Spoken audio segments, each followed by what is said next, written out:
1, 2, 3, Mark. Who's Mark? It didn't work.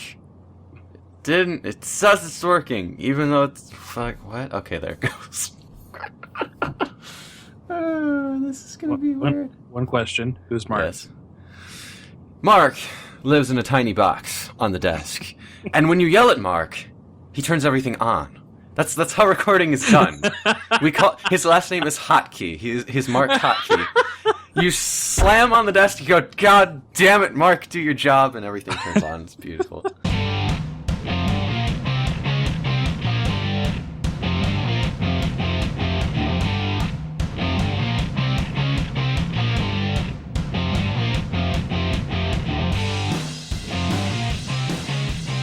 Hello there, everybody, and welcome to the podcast for the... Wait, we're going to do dates now, from now on. For the... Oh, fuck, what month is it? The 18th of June. July. June, yes, June. Yes, June, definitely June. Definitely Wait, no, July. Fuck! Oh.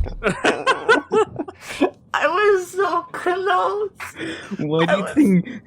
If I'm agreeing with you like that, you're doing something wrong. You had my back, and you dropped it. No. Okay, so for July the 18th, we didn't do that post E3 thing we were supposed to do. Did anything actually happen in E3 Carda? Okay. As a kid, obviously, you're not aware of all of the press releases and the gaming conventions and all that stuff. Partly because they weren't as popular, partly because you're young and you're naive and you don't know any better, right? So when I was a kid, didn't know about it, and then I don't know, right when I really got into the whole YouTubing thing, I'm like, oh, there's games journalism and press and all these big reveal events and stuff, and you get really into it. And it's like, oh my god, the new consoles are coming. This year, I think even last year was more interesting. This year is This year has. I could be sleeping in right now. I don't have to watch this. I have more important things to be doing. No new hardware to be announced whatsoever from anybody.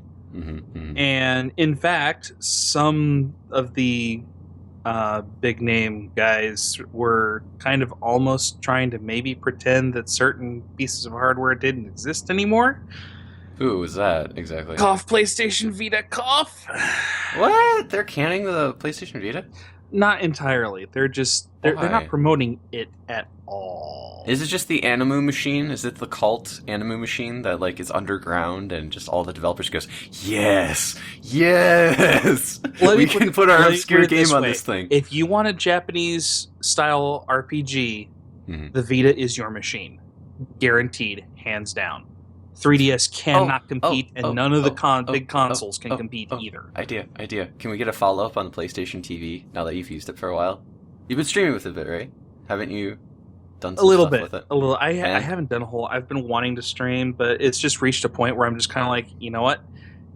If I'm forcing myself to do it, I'm not going to enjoy it. I'm not going to be good at it. I'm not going to be a good entertainer if I'm not enjoying myself. So if I force myself to do it, I'm going to suck at it. So let's just wait until I'm just enjoying myself, and I'll stream the gameplay. Here's some advice. I've said this to you, Carda. I've said this to Shane, and I'm not going to say his name because I don't know if he wants to do the big reveal. One of our other close friends is thinking about doing YouTube, and I basically if you're even thinking about streaming or YouTube, or hell, if you're just getting serious about a hobby, oh, I'm going to be an artist, I'm going to open commissions. That's another nightmare I've been thinking about. Make sure that you're doing it for fun. Make sure that you can do it for hours. And don't try to do it when you're not in the mood, because you're not fucking entertaining. That's why we don't do daily videos anymore. It's because we want them to be funny, and we want them to be well edited, and we want to be having fun when we're doing it. If you're Joe Blow and you're trying to just I'm gonna play Minecraft and yep, moving some blocks, man, I wish I was asleep right now. The audience picks up on that. They're man, you are bored out of your fucking mind. Goodbye, I'm gonna go watch someone who's drinking 3 Monsters. Don't drink Monster, it's bad for you. Yeah, tell me about it. And the thing is with that, that is one of the reasons why I have always felt that I do better with a group setting when I'm recording or streaming. Because I get that interaction with people immediately. and I think that's why I'm going to be better at streaming than recording videos anyway. But beside the point, I will say, hold on. what was I talking about? First of all, Theo was going to say something before. Theo, Never get old, guys. Before Theo says what he was going to say, Your train of thought will leave you at the station. friends are good. What? Wait, never mind. No, really quick. Hold on the thought. You haven't been talking much. I want you to talk. Joke. Never mind. No, remember I that was joke. just gonna say Sean only records when he's funny. He's boring and he doesn't. Yes, that is true. And then I realized that editing can make you funny. And a chorus descended from the heavens with a ray of light.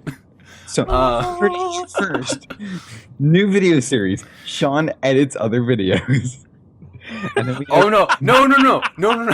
Like color commentary on editing. It's just me sipping soda and then like making snarky jokes. No, actually, I have thought of doing some tutorials. And then, people every like couple of years, there's an resurgence of people being like, "How do you edit videos? How do I get started?" And I'm like, "Fuck, I need to make tutorials." And I think because that friend is wanting to get started. Basically, everything I told him, I'm just going to put into video form at some point. For the love of God, don't beg me for when it's going to come out. No. A year from now. Wait for it. At least. Oh, fuck, what was I going to say? Oh, about friends. Okay, friends are amazing because you have someone to talk to. Like, even in esports, Theo, we'll get to that later. There's always, like, two people, covering each other. It's the dynamic of more than one person. Like, you have to have a strong personality and it's good to go. But if you get into it with a friend, make sure all the parties know what's happening ahead of time. Like, I think we all have a pretty good understanding about, like, how the Frog Gaming channel works. Like, it's my thing. I edit all the videos. Like, early on, like, Theo and Shane tried editing videos and we realized that probably wasn't going to happen. So, I'm the editor. I generally pick what we're going to do, or you guys suggest stuff.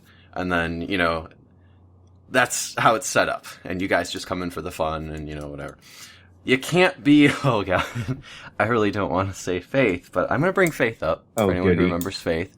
Just the problem... Like, one of the problems we had, like, I'll say this a million times, why she left is she had real-life stuff. But part of the friction we did have when we were working together was we didn't really know where the responsibilities lied. Because she wanted to edit sometimes, other times she didn't. She later said, like, I don't know. Well, all I'm going to say is she liked to edit. She just didn't, like, I don't think she liked the rigidity of it. Like, she didn't want it. I was trying to make it into a brand and a thing and an actual channel. For her, it was more of like, oh, let's edit and add all the sparkly stuff and try to... She basically was practicing editing with our series, if that makes any sense. And I didn't know that, and she didn't know that I wanted to get real serious and like, woo, business, let's like, let's turn this into a full-time thing. So that's why that fell apart. So friends are amazing, but make sure that all parties know what the hell they're doing, and even sign papers if you have to. No, I can honestly say it. None of us have signed any agreements, but like if you ever did like, hey, we're making money, you don't want that moment of, I'm your partner, you gotta give me 50%. It's like, whoa, hold on, you haven't edited a video in your life, So that would be my advice to people. What do you think? Good lecture, Carda. Yes, well done, whatever you say. What were we talking about again? Oh, for fuck's sake. And this is why I try not to rant. It doesn't end well. E3 sucks. Go. Okay. Seriously, how do we get from E3 to this is why you should... Okay. It was that Sony wasn't acknowledging that the Vita existed anymore, and then I asked you about the Vita TV. Okay. Is there anything else interesting in... Well, the weird thing is I've actually spent more time on the Vita proper than the Vita TV, because I kind of sort of accidentally won an actual Vita on eBay shortly after I bought the Vita TV. Won? You mean an auction? You did an auction and you got a... Yeah, it was an auction. I bid on it. Somebody outbid me within the space of like 30 seconds. Mm-hmm. And then I outbid them and no one outbid me again. I'm sitting there going, oh, crap. I wasn't expecting that. Shit, now I have a Vita. Get me that Persona 4 Golden. Actually, I've been playing that. Is it good? I need to know. Since you're cynical, it's not that bad. The storyline is managing to get me through the ugly part, grindy parts. Mm-hmm. So the music is amazing in that game. And honestly, the music sounds a lot like the music from World Ends With You. and I don't know if it's I don't know if it's less. is it the same like artists or I don't think. Well, musician maybe. Actual artist, no. That's Atlas. I don't know if Atlas like contracted the same musical. But I swear that singer sounds it's identical. more. It's not like World Ends With You is more like upbeat and kind of like we're in the city like, but Persona 4 Golden is more like we're dark it's like this is dark urban weird demon shit is going on sound to it which is really really cool and I like it. Yeah, and I'm not even into June yet in the game, and you start at the beginning of April, so. Is it like a full year, or does it just keep going and going? I think it's a full year, but there is a new game plus. Oh, where it starts a new year and the story starts over. That's cool. But it keeps all of your progress with the social links and stuff. So I may have to. Is the socials? That's what interested me is it's like a JRPG, but the social stuff is actually cool and interesting. Is it like, or is it just mini games everywhere? It's not really mini games. It's just like, okay, you're hanging out with people and you learn more about them and you understand them better.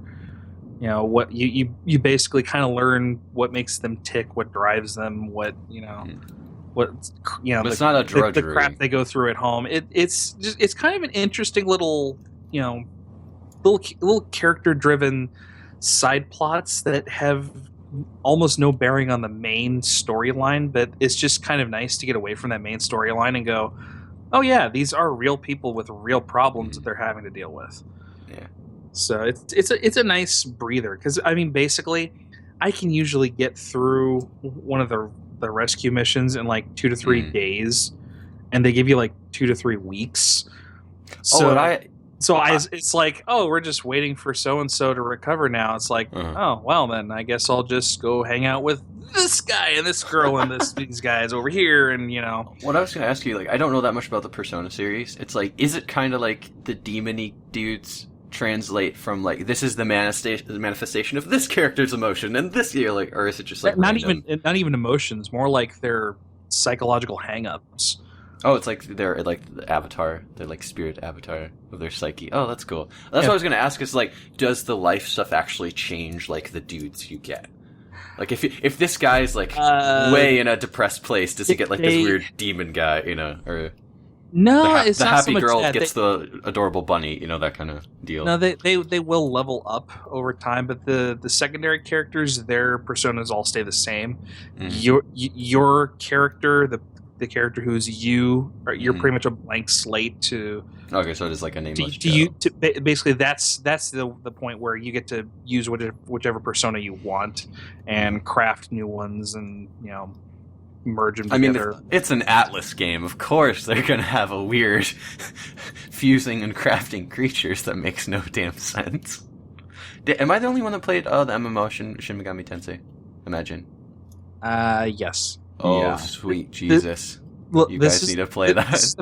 This is the first Persona game I've ever played. This is the first Shin Megami Tensei game I've ever played. Well, it's not at the... Imagine isn't a Persona game. It's the other side of Atlas games to where it's like demons and stuff. And you're actually synthesizing and fusing demons and going out. It's basically Pokemon, but Atlas is essentially what's happening.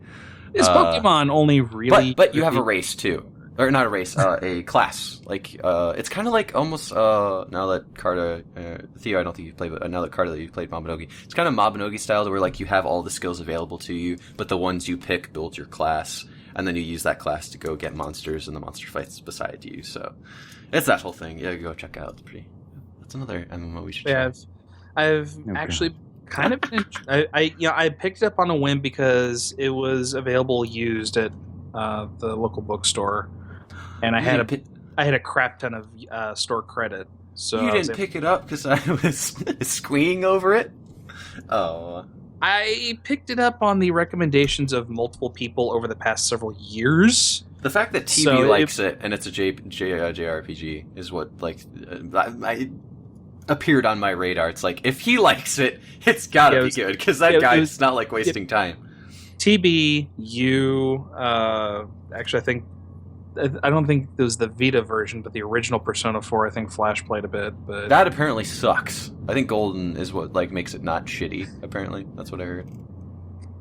Golden appears to be just kind of like the ultimate version. If you're going to compare it to Monster Hunter, which you shouldn't because they're two completely separate experiences. But if you were going to. If you were going to in Monster Hunter, don't the ultimate versions just basically say we're going to add all the shit from other games in instead of making it like a restricted? I think Ultimate basically expanded like the G rank stuff way beyond where it was in the original. That's endgame shit for anyone who doesn't play Monster Hunter. Just saying. Okay. Yeah, you said. That so concludes Sony and Persona. Is there any other E3? Theo, did you watch E3 or no? Or are you like me? Yeah. You're like, ah, fuck it. Oh, you did? Well, I kind of paid. Well, yeah. Wasn't there this little indie studio called Bethesda that announced something? Oh, God. Okay, let's have the Fallout talk. We're talking about Fallout. I have never fucking played Fallout in my life. Neither have I. I don't get the appeal. No. I've played it for about half an hour. I don't get the appeal. Why? I own Fallout and Fallout 2 through GOG because they were giving them away during sales, and I have never played either one. Oh shit! So none of us have played. Okay, none of us have played any Fallout game. Here's my argument. It's like, why would you play it? Like, okay, I get it. It's like, oh, it's post-apocalyptic and it's and it's very freeform, or at least the first one. A couple were like, sandbox. You create your own world and it's cool. It's like, why the fuck wouldn't I just play another Bethesda game that's very open world and create your own story? Like, is it better than Elder Scrolls? Because I look back at Morrowind, out of most of the Elder Scrolls, is just like the do the fuck whatever you want game. Honestly, I think it's more some people just don't like fantasy as much as they sci-fi. Like. But it's brown. Sci-fi / post-apoc. But like giving it the excuse that this was before the brown games craze. This was before post-apocalyptic, like, basically, I know, did it not set the standard, but it was like one of the older post-apocalyptic games. Still, it's like, why? It's, I hate that about games where it's just like, it is grim dark and there are 50 shades of brown. Yeah, from the trailers it looked like they're changing that, though. It's really? Actually like it has green now. And a bunch of other colors. It's bile colored now. We've gone from shit to bile. No, that was Fallout 3 from what I've seen. Fallout 3 was all green. Why does it have to be one color? I'm sorry I grew up playing Halo, but I don't think it is anymore. I don't know. See, here's the thing. A Fallout 3, from what I'm aware, happened like outside of like Washington D.C. or whatever. Mm-hmm. So naturally that would be like one of the points where ground zero would naturally happen. But here's the thing. It's years later, isn't it? Well, yeah, I mean, I would have to say, okay, go look at Hiroshima and Nagasaki. Is the ground still blasted rubble with no vegetation whatsoever? I doubt it. There's wildlife. They're concerned the wildlife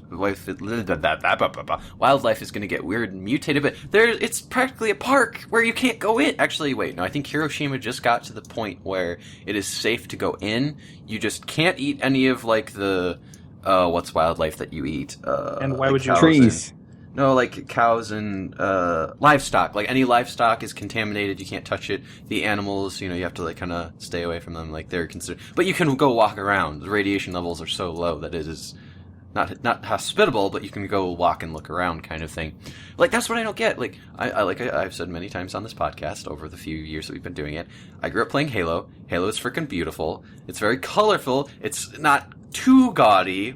Sometimes it gets a little gaudy, but it's like, why does sci-fi have to be brown? And especially, okay, this is my understanding of radiation, and obviously it's a bomb. If it's not brown, it's gray. Yeah, like to my understanding of how this works. Okay, everything where it impacts would be blown away, right? At least for the first couple of years, but the surrounding areas are just affected by radiation. Yes. what does radiation do? Preserves objects, from what I'm told. Like, they don't decay anymore. And the flora and fauna goes fucking nuts, right? Isn't that what happens with radiation? I haven't Should it studied be crazy? that sort of thing, so I wouldn't know. Theo? I've got no idea. Mr. Soon I'm a to be college pharmacy student. tech, not Damn a it. radiation tech, man. Just at least in fiction, that's in other fiction, that's how it's been explained. Isn't it like the crazy, like, you know, it mutates everything and it goes out of control and I mean, I've heard that. yeah. Like expeditions into, where was it, Chernobyl, Germany, the plant that melted down? Like you see the rats scuttling around and they look really freaky or whatever. I don't know. Some of the ravens of 3 eyes. Oh, we'll save that for later, Theo. We'll get into the film and Animu section in about 10 minutes. Anyway, any other gamey stuff we want to talk about? Carda, any E3 stuff? Theo, we can talk about Heroes for a while. Nothing new's happened. You know, here's the weirdest thing. Uh-huh.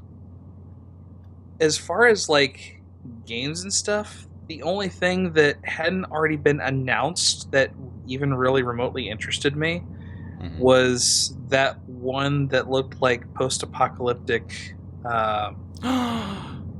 Monster Hunter. Yes, where it's robots. Only it's robot dinosaurs. Yo, Theo, did you see this? What is this? It's tribal. You think, okay, this is like Monster Hunter, or this is like a weird tribal game, and this girl getting ready. And then the wildlife is machines. She's hold on. She's getting ready. She's What's in it her called? like Horizon, I think, or Zero something. Dawn, Horizon Zero Dawn. Yeah, and she's like in her tribe village. She's getting ready, and she's talking about like the hunt. We have to like hunt to survive. And she goes out into this field, and there's a fucking mechanical like T-Rex thing. It's like the shape of a T-Rex, but it's robot. And there are drones flying by that she has to like hide from, and she has to like take down the T-Rex Monster Hunter style and rip it apart for parts. And she's like lugging these like pieces of machinery back to the village, and you think, holy shit, this is a post-apocalyptic game. And it like pans out, and on the other side of the forest is like this ruined mechanical city, and you're like, holy shit, this is far future. It's cool. That's what I want sci-fi. Like that game has like a more golden hue, but it's less brown than Fallout. Yeah. It's very not Fallout pretty. 4. Okay, well, It's not. That's what a lot of people are saying. Like, oh my god, Fallout's so bright now. it's bright, but the colors,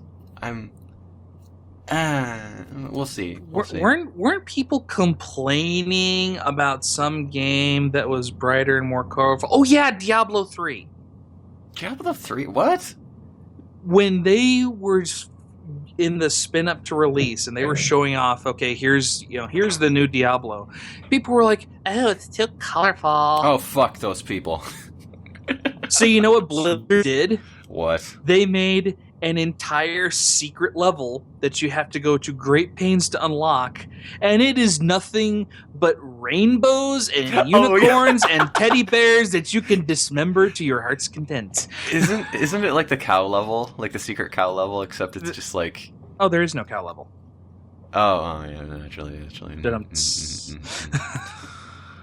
Oh, It's fuck the those equivalent people. of it. Let's just if say that. color matters that much in a game, have some kind of like UI, like visual control for saturation. You know, that would be cool. Is there even a game that you guys can think of that actually lets you control the saturation of colors? I don't think there is. My There's brightness. monitor? It's one of those things that is kind of a quote unquote artistic decision. Yeah, but I Or so just many want things. Theo, like the technological side of it. Like, can that be changed via a menu, or is it like hard locked? I mean, Maybe. Or saturation? I don't know. Saturation? I wouldn't think so.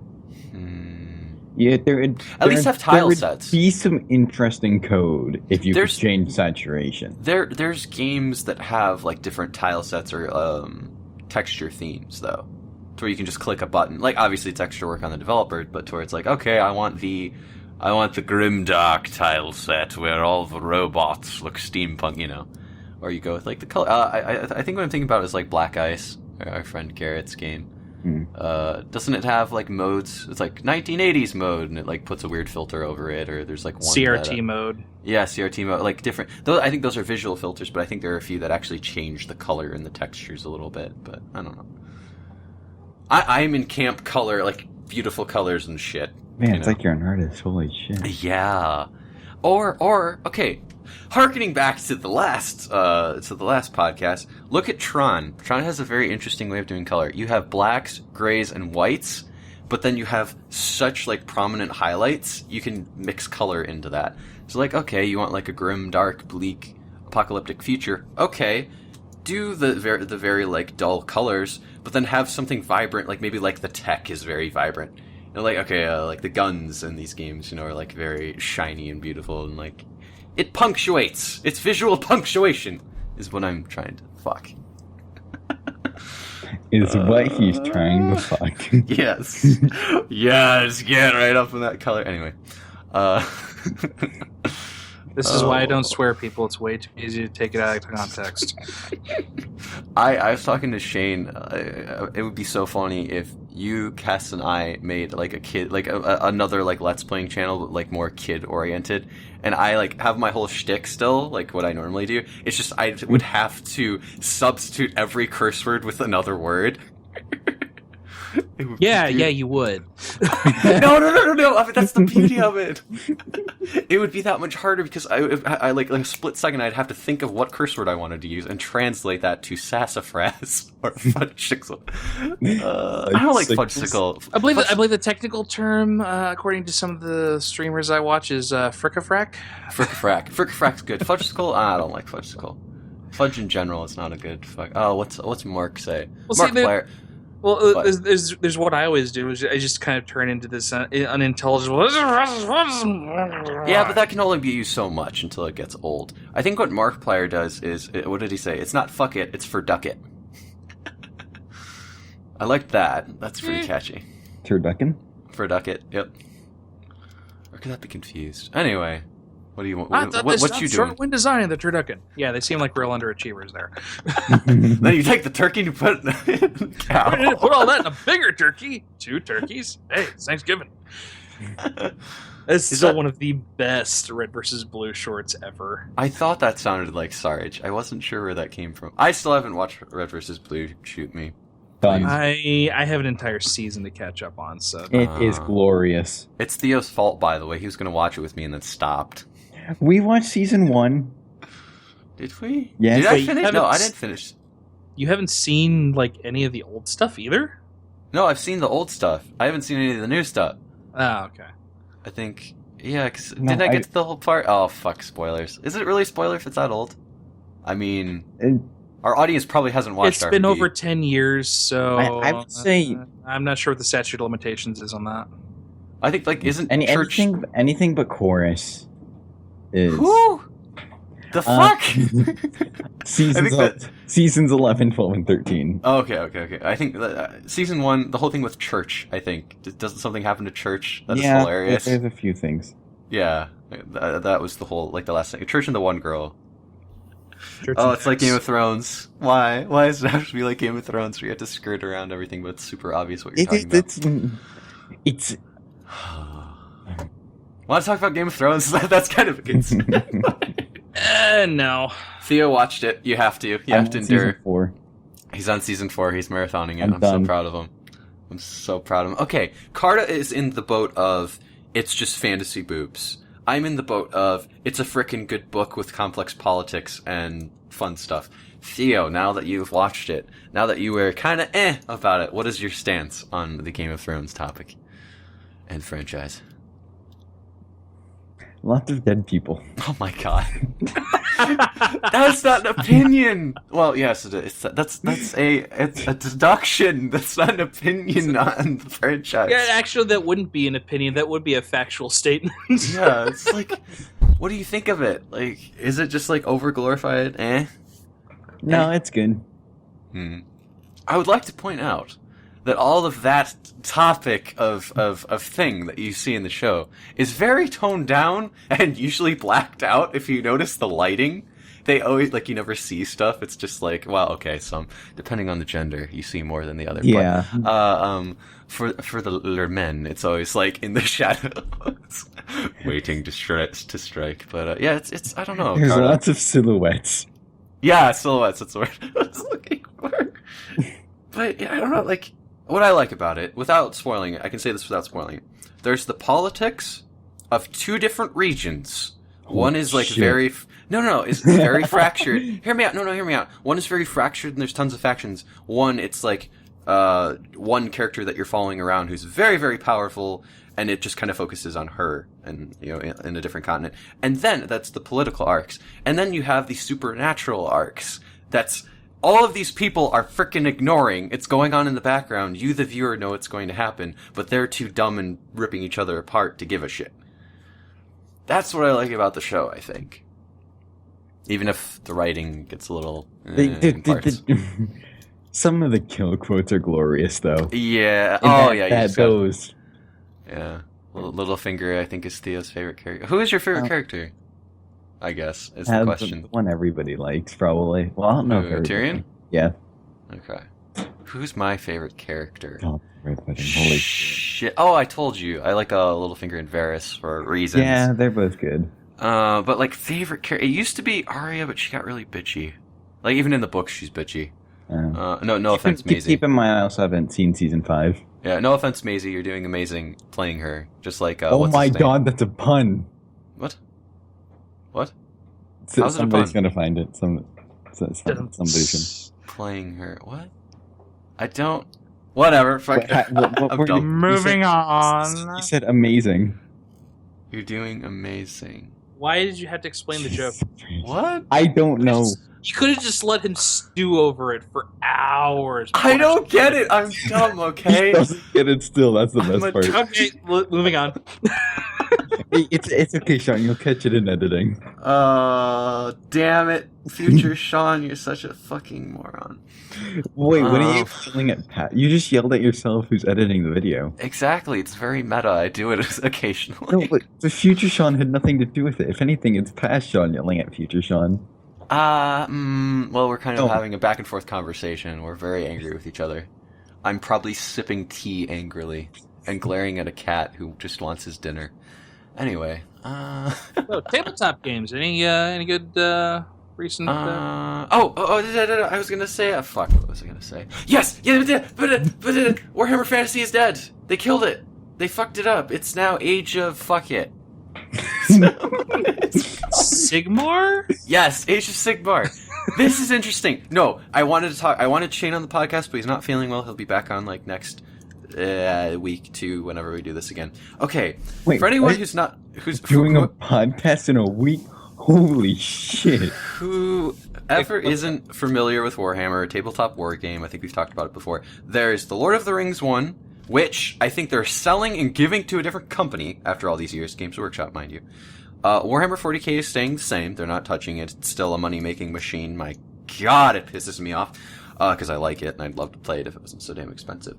And they took fantasy. For anyone who doesn't know, 40k is about models that kind of like stick together in a loose group. Fantasy was always about rank and file. You'd actually get like a little platform and you'd like slot in your guys, and they would be like a military rank and file unit. And there was a lot of like flanking, and if you got around to the back of like units, there would be like different rules and stuff that would happen. That's gone. It's like 40k now. Even though it uses some of the same models. All of the factions are gone. They simplified it into generic good guys, generic bad guys, generic neutral guys. It's just 3 or 4 factions. They just mixed all of the races together. So, Carda, what would be some fantasy? Do you know fantasy races? Like, elves, humans, good dragons, they're all one thing. Chaos, tomb skeleton guys, the necromancer, or not necromancer, vampires. Vampires had this cool culture. They were the vampire counts, and it was like, the grim dark, like, we hide in our castles, and we lead the seething holds of the undead. They're just mixed in with generic evil guys now.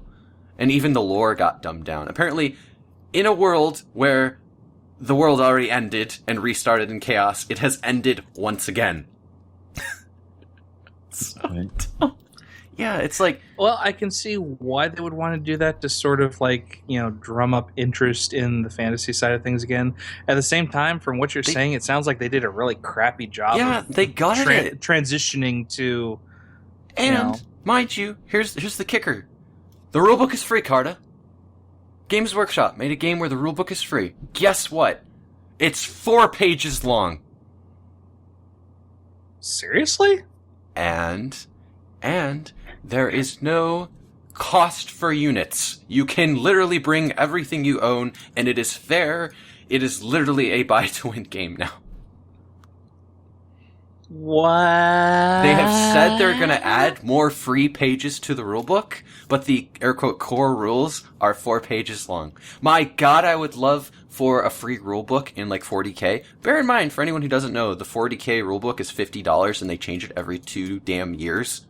So that's $50. Like clockwork. Yeah, like clockwork, and they're constantly rotating out like the army booklets that you have to buy every other year, and shit, it was so nice it was free. Let me put it this way: 40K has gone through about 4 editions since I started paying attention to tabletop gaming.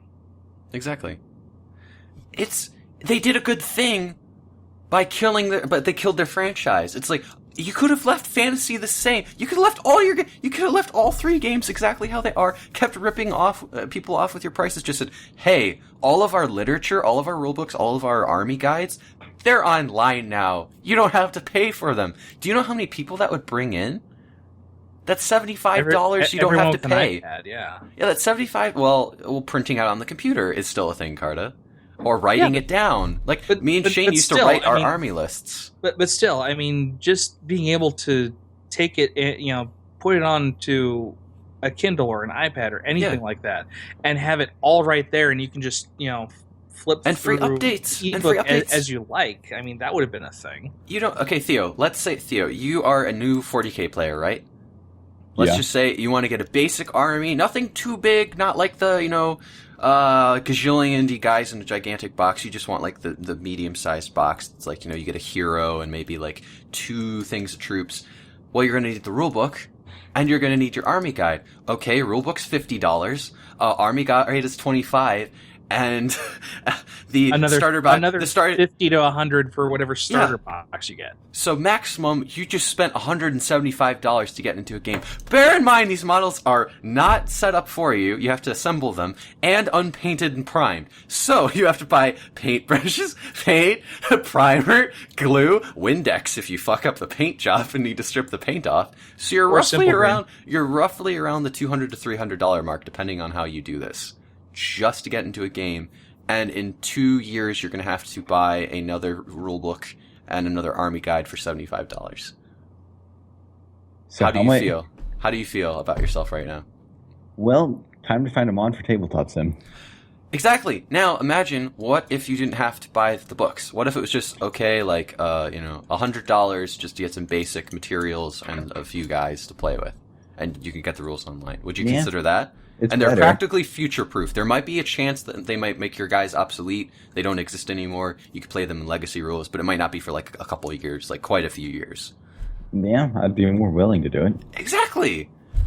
They didn't have to it's the fact that everyone was like, oh, what's the big deal between fantasy and 40K? Fantasy was more like, this is military strategy, it's an army. 40K we're the chaotic group of, fighters, like, mixing and mingling and jumping all over the place. This is the Hollywood Starship Troopers battle scene.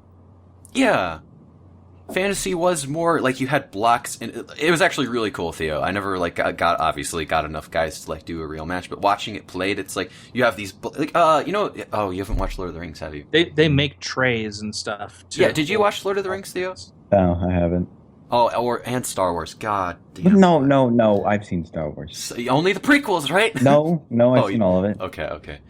But where did that come from? Maybe even he's trying to compare the whole rank and file unit thing to seeing a big frickin' army like in a movie, any fantasy movie except Game of Thrones, because budget reasons probably, like to where you just see like the army going off into the distance and it's like unified strict rows of dudes just ready to fight. The fact that you could control one of those armies and like let them advance, and you had like your little it was a different feel. 40K is more like Space Cowboys, it's like chaotic. That was yeah. It's like Total War, the board game. Yeah, it was. Yeah, basically. It was loose squads and rank and file. That was the 2 different game types. They were perilously similar, but different enough to be segregated. But, people aren't playing fantasy anymore. I guess we have to make it more like 40K. I'd almost be, like, if they were going to do something that desperate, I guess they wanted to test the waters first. But why didn't they just like merge the two games?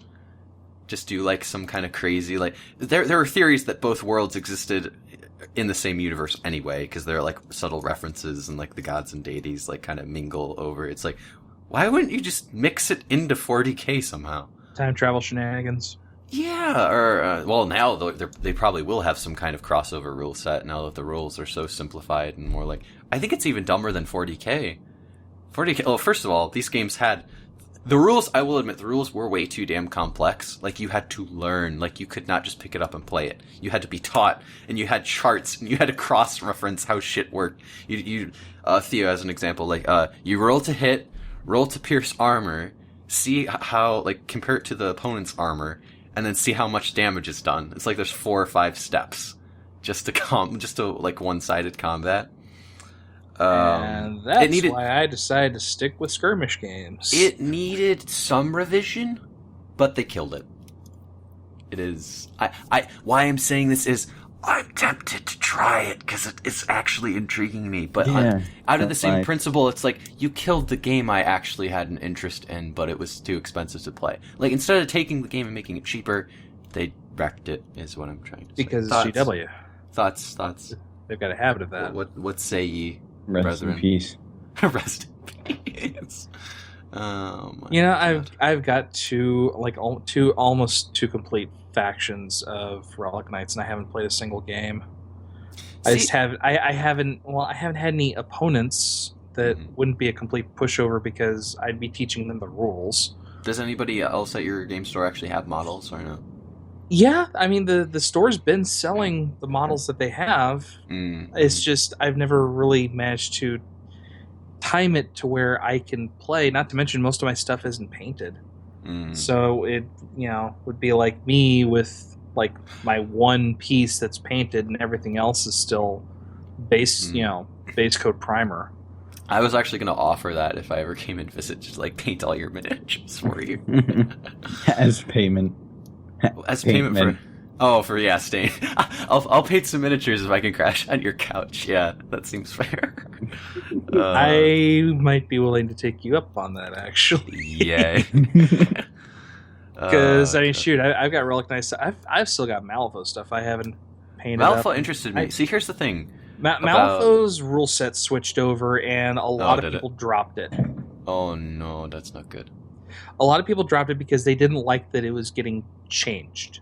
There wasn't anything specifically wrong with the new rule set that they didn't like. They just didn't like the fact that the rules are changing and now all my cards that I have aren't any good anymore. And I liked how Malifaux lets you download cards for free. You can make the game as complex as you want. Doesn't Malifaux let you? It's basically do with the Age of Sigmar thing, to where it's like you can download them for free. Isn't there actually like no point? Like, oh, my cards are outdated. It's like you can download the new ones. I don't know if Second Edition has that free rulebook available yet, but I do know that they've got the cheaper rules manual. It's only like $10 for the PDF, and it's just the rules. So you don't have to scan through all the fluff to get to the rules. So. Shane has brought me chocolate pudding.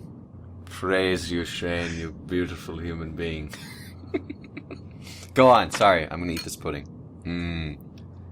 But yeah, I'm ambivalent about it. I mean, for one thing, at least when they made the changes, they made the RPG that came out, that got kickstarted around the same time, compatible. So is that why they changed the rules? Is because of the RPG? Because that would piss me off if I was a player. If they changed it just because they made a separate game and that they wanted to... I think it was something that they were going to do anyway. And when they said, "Okay, we're going to make an RPG," and then they thought, "Well, hey, why don't we just make the RPG rules and stats and everything compatible, so that if you want to pull in, say, this important lore character, into a fight, well, there you go. You just grab their card and go. You don't have to worry about all the any sort of conversion shenanigans," which I'm okay with. And not that there was anything wrong with the old rule set, but I can see why they wanted to simplify it, because there were so many times I would forget to do stuff on my turn because I had so many options. Yeah. And all the options are still there. You just pick and choose which options you're going to use before the fight starts, rather than having all the options on the card and picking as they come up. And a lot of people just were so upset about that they just kind of dropped it. But I haven't sold off my Malifaux stuff. I've still got most of it. That's one game. I honestly would probably get into Malifaux sooner than Relic Knights. But here's my thing. They're both card-based systems, so I kind of like the not rolling dice thing because, at least you have a way of manipulating your luck instead of getting completely screwed over by dice. To be fair, at least we had this in 40K. There were abilities that let you reroll dice. Well, yeah, I mean, But here's my thing. Here's my thing about this. And Theo, as the neutral party here, because I don't think you've ever played a tabletop board game, you can listen to what I'm about to say and weigh in on it. Why I don't like skirmish games is they don't give you that feeling of you have an army. The problem is all of the games that are available that have that you have an army feeling are way too damn expensive. And that's Does that make really sense? that's really the balance point is cost versus scale. So why, for the love of God, would you not make all the literature free so you could make make it affordable to buy the models and stuff and supplies and whatever? For Relic Knights, they actually put out an app, and it's basically the app itself is free. It gives you access to all the cards for the starter boxes right out of the gate, and you pay I think you pay $5, and it will basically act as your quote unquote dashboard. Well, for Relic Knights, you kind of have a queue of you kind of plan in advance who's going to go next, and then it's not one of those things where in Malifaux there's a turn, in War Machine there's a turn, in Warhammer or 40K there's a turn. In Relic Knights you have a queue. Okay. On your turn, the guy in front of the queue goes next. Then it's the other guy's turn. So I can switch between the two teams. And you have the option of, as soon as one guy's turn is done, you can slide him right back into the back of the queue, if that's what you want to do. So you don't. Isn't that basically just a turn? You don't have to move. Well, you don't have to move everybody before you can move your one guy again. Is the thing. Is the queue universal, or are there two different queues? Because if it is just one queue, that sounds like a convoluted turn to me.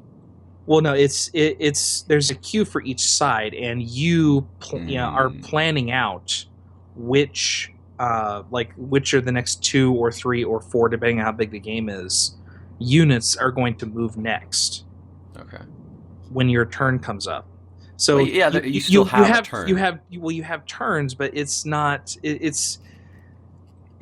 to where everybody on the board is going to do something before anybody can do something again, the way it is with most of those other games. I'm kind of following you. Now, I have 2 things I just thought of that are tabletop related. And Theo, this might interest you because it's future tech stuff. 3D printing and AR for tabletop stuff. What do you guys think about that? I would be obviously 3D printing. I'm not sure if we're to the point where we can have 3D printers in every household. But AR, I just thought of this when you were talking. What if we had little cards, little, basically you just have the bases with a little reflective thingy, and you put it down and you put on your HoloLens, and there's your cheap army. You're wondering how you do a cheap army. Well, there you go. All these tiles become dudes. I would be very interested to see someone pulls off something like that for HoloLens. I don't know if anyone's going to do it because everybody wants to make money off of the actual physical product. Well, all we have to wait for is Tabletop Simulator for AR, right? Yeah, good luck with that. That'll be a while. They're still working on their Oculus stuff. I think that was one of the stretch goals at some point. What say ye, Theo? During Kickstarter, but yeah, sounds interesting. Which would you buy? Which would you sooner buy, a 3D printer or a HoloLens? Oh God. 3D printing seems a little limited in my opinion. The materials cost a lot, don't they? It's still a tough call. I'm not sure. I haven't actually looked into that sort of thing to know what the cost comparison would be. We should do that. That should be our homework for next time. See which is cheaper. Do they even have a price point on seriously HoloLens? though? I would love to be able to, take a figure in like Dad's Studio or something, run it through Blender, run it through like another program that'll solidify it as a 3D model, and make my own miniatures digitally. I would love to be able to do that. The concern is like, okay, it's almost like not a DRM thing, but like, actually, this is like the complete opposite of what I'm saying. Like, what if you do sell the books, and then you sell the schematics for your home 3D printer to print out the models that you need? It's almost like you're monetizing the opposite thing depending on the tech that you're using. I guess that's one concern people have, and why apparently Games Workshop is putting down the squeeze, because they think their days are numbered, because literature is so free and open. And if 3D printing becomes such a big thing, it's like, well, how are people going to make money in the future off of tabletop miniature games? I mean, that's a really good question.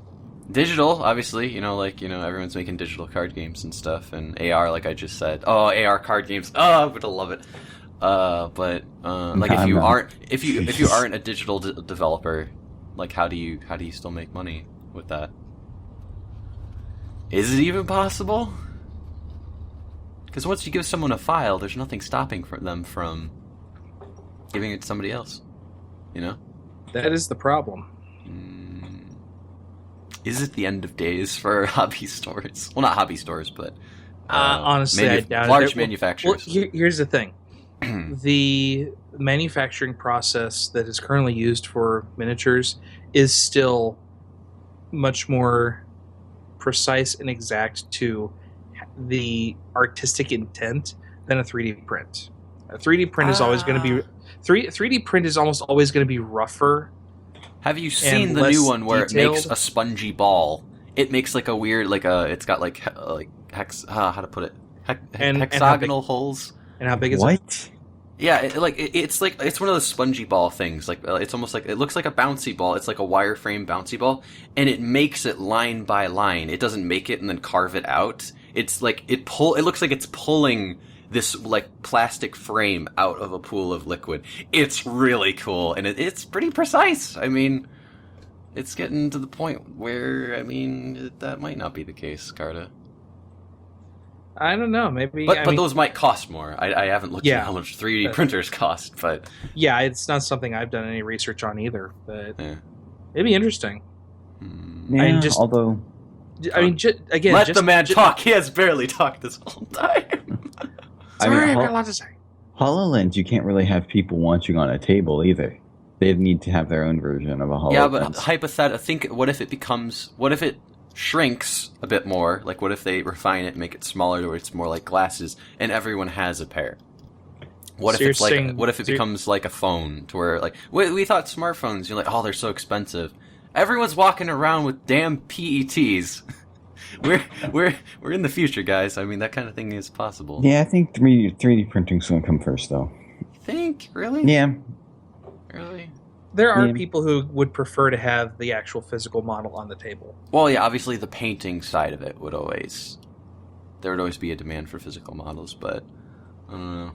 That said, I was tempted to pick up War Machine Tactics for you last time I was on sale, just so we could actually play. What is Tactics? Basically, honestly, as far as the multiplayer is concerned, it plays out almost exactly like real War Machine, just with a grid that you have to Is it game to. Like digital or? Yeah, it's the PC game. It's all right. And it's slightly more squad based, so the units are treated like individual dudes rather than a cohesive group. But aside from that, it's almost the same game. Huh.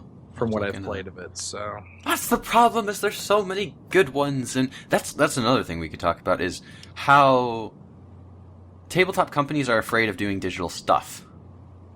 Like I always liked how back in the day Warhammer and Warhammer 40K had like digital games that were basically like StarCraft style RTSs. Like that's what they did instead. Those are still coming out. Yeah. Hear me out. Well, they're getting a little weird and but instead of like instead of saying you can play it just like the tabletop version and they would lose money, they took it and they turned it into a different style of game, but you could still consume it. I mean, I'd love to see it if tabletop companies made digital versions, but they would lose money. But I guess it's a matter of how desperate they are. I guess. I mean, especially like nowadays, you could do like the whole painting thing in the game, right? That'd be cool. Actually, there is sort of a there's sort of a painter / editor in War Machine Tactics, I think. Well, what was it? Letting you customize color schemes and stuff. If it's not there yet, if it's not there already, then it's something they're working on, because I remember it being a stretch goal. Not just like color schemes, like Dark Crusade for 40k had a thing where you could change the colors, but I'm talking about like actually like going in with brushes and custom painting like different sections, and maybe there's like a putty tool where you can like make modifications and do crazy stuff with it. I mean, we're to that point with technology. It's just the damn companies are so money hungry and allergic to trying new things. And like, if they're dying, okay, let's say Games Workshop is dying, why would they not try something drastic like that? Like, oh, we're making a digital version. Or seal it up in here. I just had a thought. MTGO is a thing. You buy full-priced MTG cards online. Honestly, Magic Online has never been as good of an experience. But it's a thing. What if they had an online Warhammer, War Machine, and Malifaux, like to where you bought, maybe not full price, I think that's stupid. I think even MTGO should be half price because it's not a physical card. It's like, what if you still bought the models, still could customize them, like how I was saying before, like, you know, we have the technology to do that sort of thing, but it's all online. You know, they still have money coming in, they still get paid per model. It's on their client, so you don't have people stealing schematics for stuff. Who cares if the literature is free, you know? Well, technically, Vassal already exists, and it's free, and some people are willing to actually put up with it. But that's technically piracy. It's the problem. Not necessarily. I know that the Malifaux module was actually distributed by Weird themselves. Really? Yeah, I think it That's was. generous. I think it was actually their art guy who made the art assets for representing all the different. What was their not disclosure, but their comment on it? Was it like, oh, we're never going to make a digital version, so here, use Vassal, it's cool. I think it was basically like, you know, hey, we know that not everybody has an active community, that plays the game nearby. So if you want to play with people who are at a distance, here is, Vassal is a thing. So here's a module that we put together that will let you play the game in Vassal. I think that's what pisses me off, is when companies are like, oh, well, everyone has people to play with, everyone has a local community, it's their responsibility to get up off their asses and go there. It's like, no! Australia exists! No! It's that presumption that pisses me off. Theo, you haven't talked much this podcast. What do you want to talk about? What you doing? What you doing over there? Well... What you want to do? Stuff and things. You have 10 minutes to talk about whatever hell you want. What do you want? Oh god, so much treasure. What about treasure? What? What? You what? I said pressure. Oh, pressure. I thought you said treasure. I'm like, what? Where? Quickly, look behind you. Look, a 3-headed monkey. What? A 3 a.m. monkey? Do I need a hearing aid? 3-headed monkey. Oh, 3-headed. I gotcha. Commonly seen at 3 a.m. Close enough. Only on a full moon. What else have we been up? Okay, you watched Game of Thrones. Yeah. I've been playing Persona 4 Golden. What have I been doing? Oh! Okay, is there anything else you want to talk about, Theo? I will talk about Animu for the last 10 minutes. Not really. I mean, all I've been doing is playing Heroes. Well, we could talk about that, but I'm thinking we'll have Larry on. I think it'll be you, me, and Larry one time. Or, I mean, Lauren. We call her Larry. And we'll just talk about Heroes shit for like an hour or half an hour. It'll be beautiful. And she'll tune out halfway through. Cause what was that? What was that? It'll be painful? I swear that's what I heard. She'll tune out halfway through, like she always does when I talk about Heroes for half an hour. I'll be there, though. I will make it engaging for her. I speak her language. It'll be okay. Okay, so I found a really weird anime. I was watching, Polar stuff, listening to Dodger. Dodger has weird animes she pulls out of her ass all the time. It's called Gate. I beg your pardon. It's called Gate, not to be confused with Steins Gate. This was a pain in the ass to find because Steins Gate is all that pops up when you Google Gate anime. You know that age-old argument everyone had of like, man, what if modern military had to fight fantasy creatures and knights? It is literally that, the anime. Basically what happens is a weird gate opens in Tokyo. Knights and dragons and monsters pour out, fighting each other. Humans just slaughter everything and go, well, shit, we have a gate to another world. What are we gonna do? And they go through it, and it is glorious. And the main character is an otaku that works in the army, and he gets promoted and hates it. He just wants to go back home and read manga, and he keeps like getting promoted and like a leader of a exploration team. It's so bonkers, but like the way it's presented. Oh, how to explain it? You know how there's a good way to do exhibition and a bad way? No. Like the good way. Oh, fuck you, Carda, please. Do you know what I mean? You're going to need to elaborate in order for me to understand what you're saying here. There's information dumps, and then we're going to trickle feed you by stuff that happens around the characters. That's the two styles of exhibition. One is more frowned upon than the other. Exposition. Exposition. Yes. You said exhibition at one point. Oh, did I? Shit. That's something completely different. I'm talking about anime and I'm talking fast. Okay. They do no information dumps whatsoever.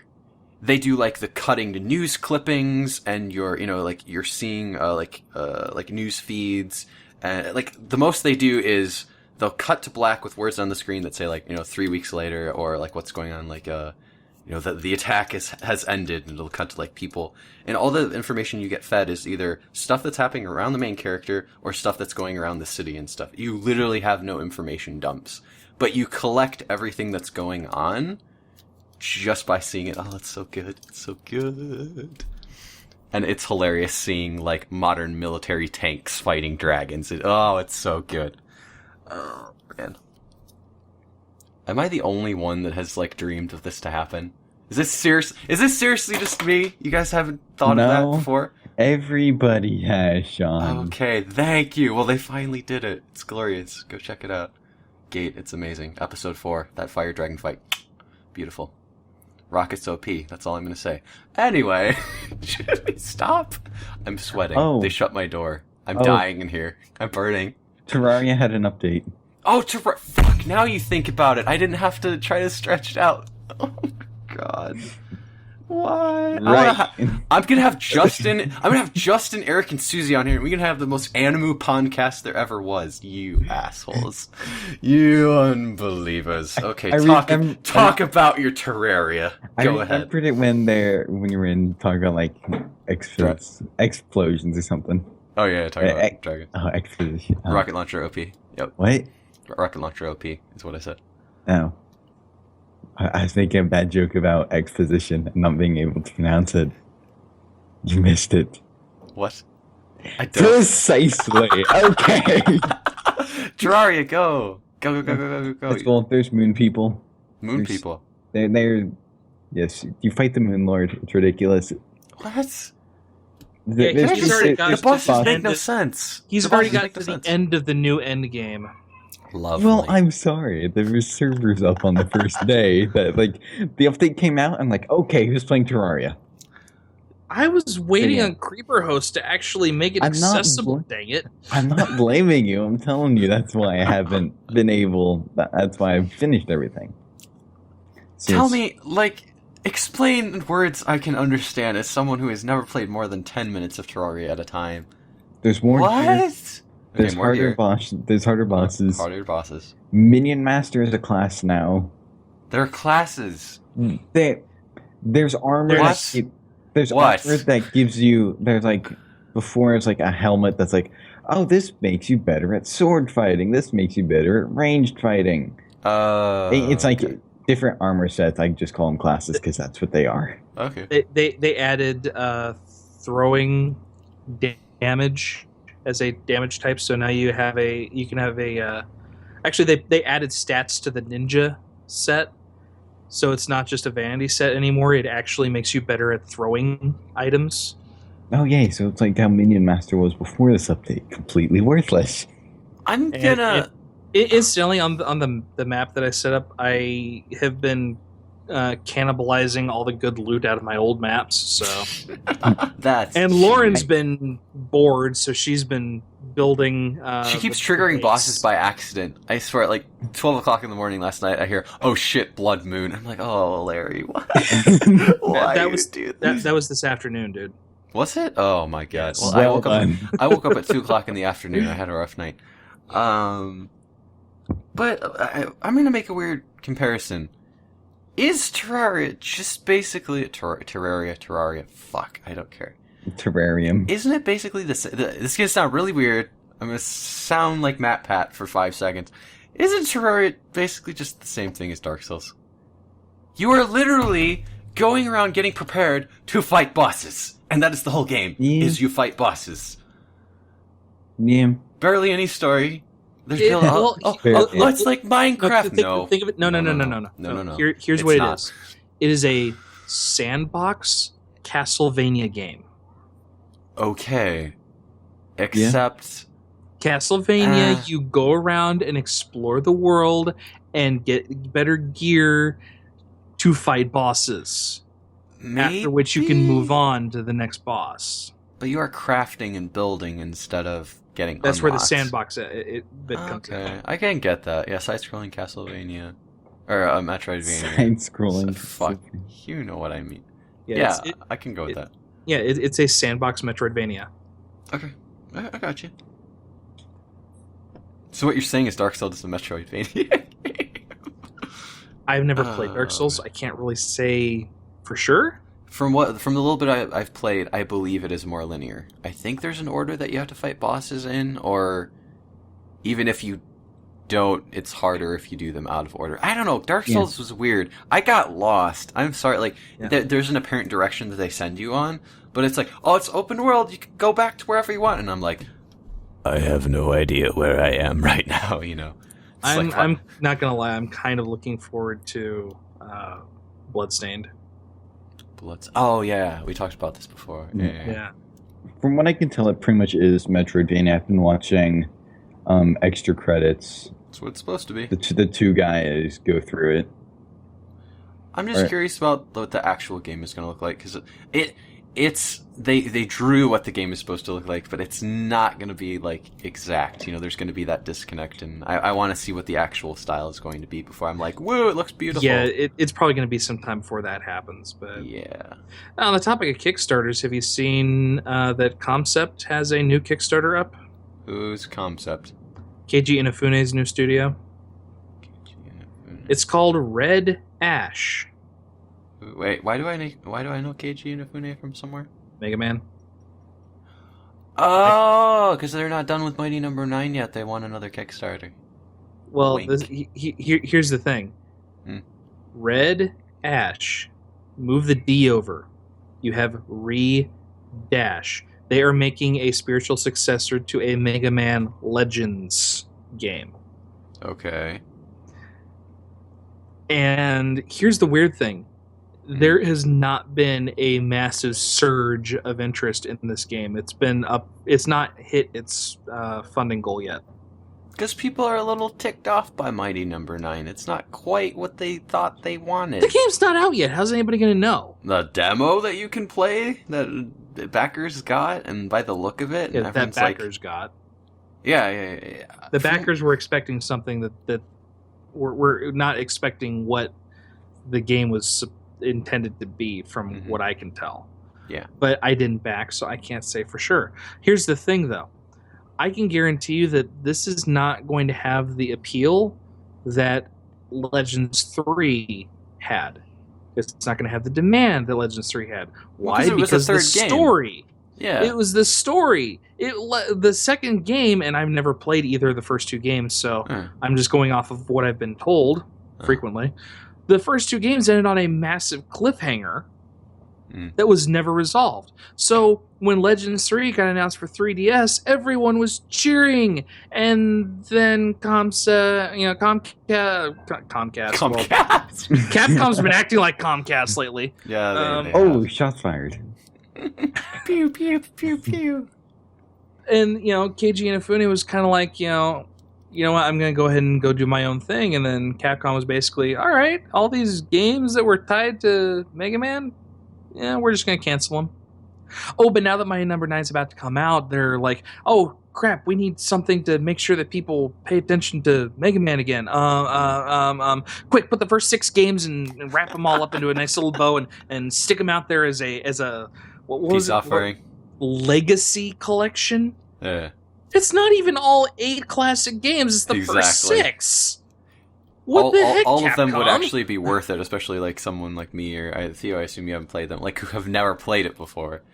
But that's the thing with this Kickstarter. People don't want a spiritual successor. They don't care as much about the gameplay. They want the conclusion to the story. At this point, and they're not going to get that out of a spiritual successor because they can't use the same characters. I'm going to pen a rule of Kickstarter right here, if I may have the floor. You are allowed 1 spiritual successor to start up your company, okay? Then, before you do the next one, you have to do an original IP.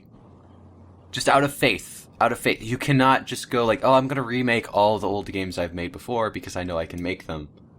You have, like, to just drum up interest and renew faith. It's like Platonic. I know that their whole thing is Yooka-Laylee right now, and I think they've said they're going to, expand that IP, but there are going to be different games. I assume, like, there's going to be different genres and they're going to try different things. It's like, if they just went, oh, we're going to remake GoldenEye because reasons, or, we're going to make a secret agent game where you fight, like, no, stop. That's how you lose faith. Speaking of Yooka-Laylee, did you do your backer survey? I actually never was able to back it. I'm very sad. What? I had no money, and I still have no money. Yep. Do they have the extended backing thing? You talked into that. I know. I'm sorry. I'm poor, okay? Okay. Now we're getting into something where you can actually repay me for... by painting miniatures. Oh, jeez. Oh, boy.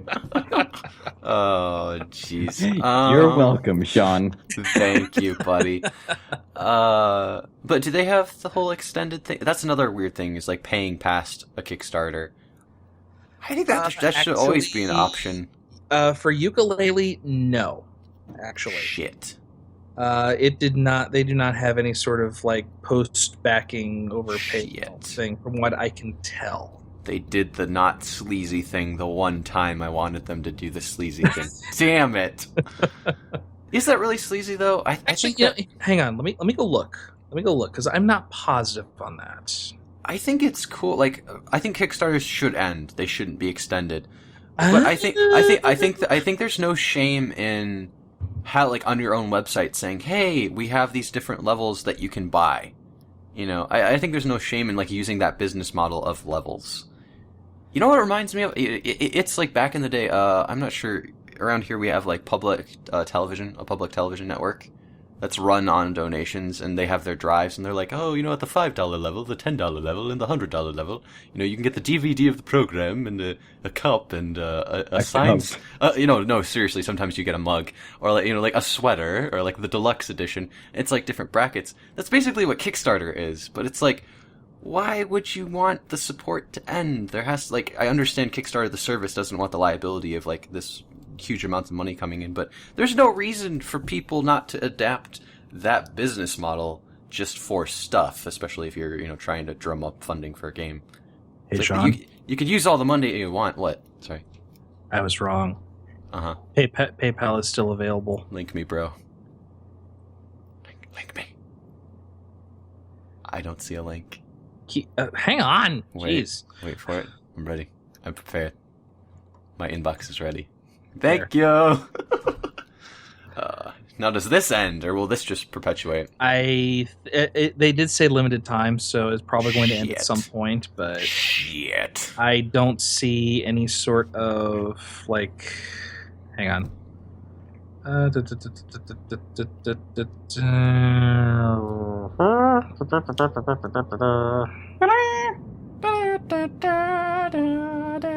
Yeah, I don't see any like note as to when they're going to stop taking PayPal. So, well, we filled our quota of rehashing Bloodstained and Yooka-Laylee over again. It's always at the end. Heroes. Oh no! You sweet summer child. No, that'll be for another week. oh, sweet. Really? Who are you planning to have on that week? Oh, fuck you, Joanna. I just got Joanna, my. OP. Huh? I just got a notification that my package arrived. I beg your pardon. Mind out of gutter. What? It's not a podcast if I don't make a dick joke. My God, man. Okay. Anyway, what package? It was actually my Super Dungeon Explorer Kickstarter pledge. Basically went out in 2 waves. The first wave was the vast majority of everything, and the second wave was all the add-ons, which for me was 2 figures. I don't like that. I think if you're going to get Kickstarter stuff, it should be all in a bundle. Oh my God, Theo, we didn't talk about League of Dungeoneering. What? Guild of Dungeoneering? Did I say League? Yeah. You said League. You said Dungeon League. You got MOBAs on the brain, man. League fuck! Guild of Dungeoneering. Oh. Heroes. No, stop. There's always the Guild of There's always Dungeoneering. next time. The Guild of Dungeoneering Heroes. Stop with all of the pronouns. As long as we're mentioning MOBAs, no. No. Game Theory did a Stop. really interesting video on esports. So. Did they? I thought you were talking about the red and blue one. Oh yeah, I think I saw that pop up. It's like comparing like the validity of esports. Or what was it? I think the title is like ESPN was wrong, or like what ESPN was wrong about. Yeah. Oh, that's a whole other discussion. Should we talk about Guild of Dungeoneering a little bit? I want to play it. I think that's basically all we want to say is we really want to play it. I like that it's basically the D&D experience, but you're playing as the DM, and it's that same concept of I don't want the guys to die. It's not like Dungeonland where you're trying to make the heroes die. It's you want them to advance so you can get along further. I think I don't think that has ever been done before, outside of like a D&D role-playing game. It was interesting enough. I put it on my wish list. So. Yeah. Maybe I'll have to acquire it for the videos of the games. And maybe you could... Yeah. We still need to look into doing some co-op stuff again. We haven't. Well, okay, what was the last? We recorded a game of Heroes of the Storm that will probably never see the light of day because it was boring as shit. Yeah, with Craig that one time. Oh. It was you, me, Craig, and Larry, I think. Yeah, cause I have this weird thing where I always record the first match of oh shit, I didn't do this for Smite. Never mind, I'm a liar. I like to try to record the first game of a MOBA I ever play. The problem is that doesn't always turn out to be very amusing. So I don't think I'm gonna put it up. I don't know. I can like send you a edited down version of it, Theo, and see what you think. But it was pretty boring, and we didn't know. Like now, I don't know if we've told you, Carda, but Theo, Lauren, Shane, and we're rocking Heroes. We're doing great. It's like it's fun. We actually win games. It's amazing. Yeah, we're learning. Rate. We're learning things, unlike League. Oh, that's a whole nother discussion we'll have with Lauren that week. But I don't know. It's fun. I don't know. I'm hesitant to... Actually, I think we can wrap up with this. I'm hesitant to put up Heroes videos because I'm not sure if you guys... Do you guys like watch the videos that actually go up on the channel or no? Or you kind of like, depends? It depends on what it is. There's 2 different types. There's the short edited down, like I'm playing with one of you guys, and then there's the long form, like when I'm looking at an indie game that has hardly anything edited out, because it's mostly just criticism or reaction. And I feel like our audience is kind of going more towards the edited down stuff. So to go back to MOBAs, I'm like, shit, now we can't do full games, we can only do highlights. Because anything over 10, 15 minutes... people aren't going to watch, so I don't know what you guys think. Could live stream. Yeah, I've thought about live stream and then upload highlights. I thought about that. I mean, Heroes matches are short enough. They're shorter than League ones. You get the occasional 30-minute, 35-minute game though. So just don't upload those unless they're really good. Yeah, okay. They're faster than League games too. That's another thing I hate is like people that only put up games that they win. I think that's the most bullshit thing. Like you could have actually, Larry and I had a conversation about this. You can have good, bad games. Less common in League, but in Heroes, you can have a fun. You can be losing and still have tons of fun. So I don't know.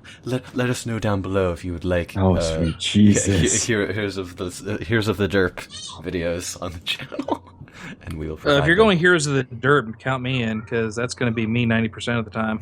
Can we do a Heroes of the Derp series where we try to teach Carda how to play Heroes? Oh, please, Carda, we will make you a god.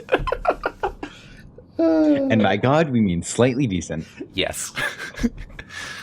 It's slight technicality. Okay, you gotta be specific. Which god are we talking about? Are we talking about Thor or Loki? Atlas. He wasn't a god. Yeah, wait, what? No, What? he wasn't. He is not. He was a Titan. He was a Titan. Seriously? Yep, came before I don't the even think he gods. was a Titan necessarily. I think he was just Demigod? a... He was just technically a normal guy. A normal guy I'm who got pretty immortality? I'm pretty sure he was a Titan that was punished with having to hold up the world. How was it held up before? I think that's a technicality people skim over. It doesn't matter. I mean, the slight plot hole. How was it held up It's before? mythology. Of course it's a plot hole somewhere. I'm just saying, it's kind of odd. It's called origin stories, man. Oh God, that's it. Even in reality, origin stories could never mesh. Who's another god that had a sad fate? Okay, not Atlas. Who got screwed over what's his hard? face on the rock? Prometheus? No, not Prometheus. I know who you're thinking of. Oh yeah, who got chained to the rock and crows peck out his eyes? That oh, was God. a guy. That was not a... It was a guy? Was it? I thought... Whoa, we're getting off topic. we will turn you into some Greek and or Roman failure. Don't worry, Carda, we got you. Could also be Egyptian. Greek failure. I could make so many political jokes about those two words. But I won't. Bye, guys. We're done. We're done. We're out. Good night, everybody! Good night. Wait, I didn't spell heroes. Next time. Sweet Prince. Shh, only What? dreams. Next week? Only dreams. Next week? Did you just... I'm pretty sure I just heard him say next week. Shh. Carda, get the chloroform. I'm an entire state away. I don't know what you expect me to do. You're closer. You could literally drive there.